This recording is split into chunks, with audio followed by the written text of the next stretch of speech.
Hello everyone, class 8 की science में हम पढ़ रहे हैं reaching the age of adolescence. जो आज का हमारा सब टॉपिक है वो है change during the stage of puberty. मैंने आपको कल पढ़ाया प्यूबर्टी होती क्या है, जो इसमें चेंज आते हैं वो भी मैंने आपको पढ़ाया। तो आज वो हम एक्सप्लेन करके पढ़ेंगे।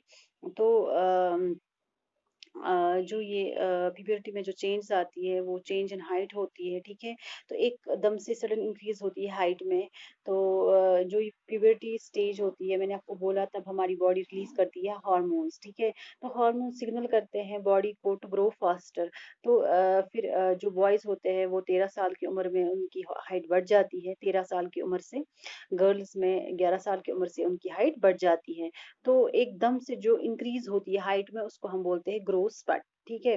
तो प्यूबर्टी वाला ये स्टेज है जहाँ पे हाइट इंक्रीज होती है at the rate, at fast rate, ठीक है। तो ये चेंज हमें देखने को मिलती है। तो पूरी बॉडी इक्वली ग्रो नहीं करती है। पहले हमारे जो लेग्स और आर्म्स होते हैं वो फास्टर ग्रोथ दिखाते हैं as compare to other parts. फिर जो बाकी हिस्से रह जाते हैं बॉडी के फिर वो भी बढ़ जाते हैं। तो ऐसी एक सडन इंक्रीज होती है हाइट में।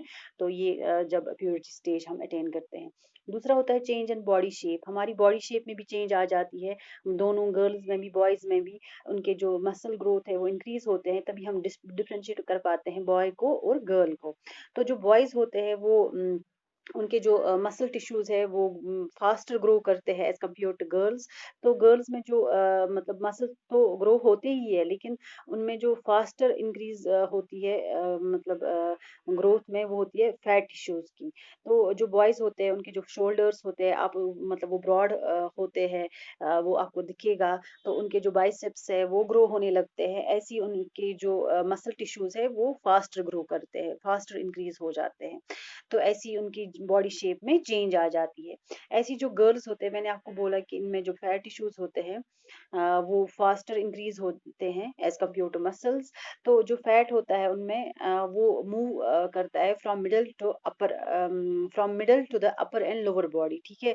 तो उसी की वजह से हमारी जो मतलब गर्ल्स की जो बॉडी में है वो कर्वियर अपीयरेंस आपको देखने को मिलेगी। तो they have proper figure, they have curves. So आपको पता चलता है कि उसकी बॉडी में चेंज आ गई है उसकी बॉडी शेप में। तो ऐसी तीसरी जो चेंज होती है वो चेंज इन वॉइस होता है। तो जो प्यूबर्टी वाला स्टेज होता है इसमें जो वॉइस बॉक्स होता है और हम जिसको लिरिंक्स बोलते हैं वो शुरू होता है, उसकी ग्रोथ शुरू होती है। जो बॉयज होते हैं उनमें जो वॉइस बॉक्स है वो डेवलप होता है। तो फिर उनकी जो वॉइस होती है वो डीपर हो जाती है और भारी हो जाती है उनकी वॉइस। तो और वो जो ये लिरिंक्स होता है उनका जो वॉइस बॉक्स होता है वो प्रोट्रूड होता है बाहर की तरफ। तो आपको वो विजिबल मतलब दिखता है बाहर से ही। तो उसको हम बोलते हैं एक स्पेसिफिक नेम, उसको बोलते हैं हम एडम्स एप्पल। और गर्ल्स में लिरिंक्स हार्डली विजिबल होता है, ठीक है। वो स्मॉल साइज का होता है। तो जो चौथी चेंज होती है प्यूबर्टी वाले स्टेज में वो होती है increased activity of sweat glands. तो प्यूबर्टी के स्टेज में सेक्रीशन स्वेट और ऑयल ग्लैंड्स की ज़्यादा होती है। तभी हमें अगर जिनको ऑयली स्किन होती है तभी उनके मतलब फेस पे हमें एक्ने पिंपल्स देखने को मिलते हैं। तो ये ज़्यादा विजिबल होते हैं, हम ऑब्जर्व करते हैं ये फेस पे, क्योंकि इनकी सेक्रेशन बढ़ जाती है स्वेट एंड ऑयल ग्लैंड्स की। तो इस प्यूबर्टी स्टेज में हमें डेवलपमेंट होते हैं सेक्स ऑर्गन्स के भी। जो मैंने आपको बोला कि जो टेस्टीज एंड ओवरीज होते हैं वो they start producing sperms and eggs respectively. तो जो मेल प्रोडक्टिव सिस्टम है उसमें जो टेस्टिस होते हैं वो डेवलप होने लगते हैं, तो वो प्रोड्यूस करते हैं स्पर्म्स। फीमेल प्रोडक्टिव सिस्टम में जो ओवरीज होते हैं वो डेवलप होने लगते हैं, वो प्रोड्यूस करते हैं एग्स। तो यही इनकी डेवलपमेंट होती है सेक्स ऑर्गन्स की प्यूबर्टी वाले स्टेज में। तो प्यूबर्टी वाले स्टेज में जो दूसरी चेंज हमें देखने को मिलती है वो होती है secondary sex characters, sexual characters, ठीक है। तो मैंने आपको बोला जो सेकेंडरी सेक्सुअल कैरेक्टर्स होते हैं ये कंट्रोल होते हैं सेक्स हार्मोन से, जो मेल्स और फीमेल्स में होते हैं। सेक्स हार्मोन्स मैंने आपको बोला जो ये प्रोड्यूस करते हैं। तो जो मतलब बहुत सारी चेंज आ जाती है ऐसे कैरेक्टर्स में, चेंज आ जाती है मेल में भी फीमेल में भी, जिससे वो डिस्टिंग्विश हो पाते हैं। मेल सेक्स हार्मोन मतलब जो मेल होते हैं वो कौन सा वाला सेक्स हार्मोन प्रोड्यूस करते हैं उसको बोलते हैं हम टेस्टोस्टेरॉन। जो फीमेल सेक्स हार्मोन प्रोड्यूस करती है उसको हम बोलते हैं एस्ट्रोजन। तो जो ये प्रोडक्शन होता है है इन सेक्स हार्मोन्स का इसके दौरान सेकेंडरी सेक्सुअल कैरेक्टर्स के दौरान।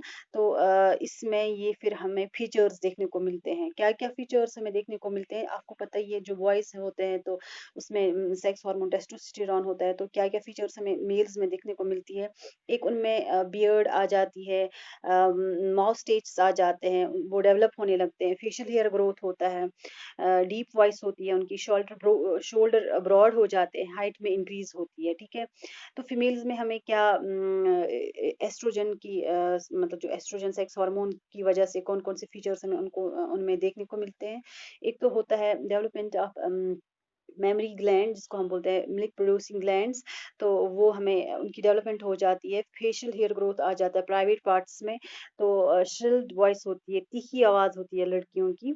तो मतलब शोर होता है उनकी आवाज़ में ज़्यादा। तो स्टार्टिंग ऑफ मेंस्ट्रुअल साइकिल, जो मैंने आपको रिप्रोडक्शन में पढ़ाया कि जो ब्लीडिंग होती है, अगर एग फर्टिलाइज़ नहीं होता है तो एग और वेसल्स दोनों मिलकर शेड ऑफ होते हैं, तो ब्लीडिंग हो जाती है 3-5 दिन के लिए, 3 और 4 5 फॉर 3 टू 5 डेज़, तो उसको हम बोलते हैं मेंस्ट्रुअल साइकिल। तो ये चेंज भी उनमें देखने को मिलती है ड्यूरिंग सेक्सुअल सेकेंडरी कैरेक्टर, जब उनमें सेक्स हार्मोन्स प्रोड्यूस होने लगते हैं और उनके जो पेल्विक रीजन है वो भी वाइड हो जाते हैं। So this was all about today's topic, that was it, thank you.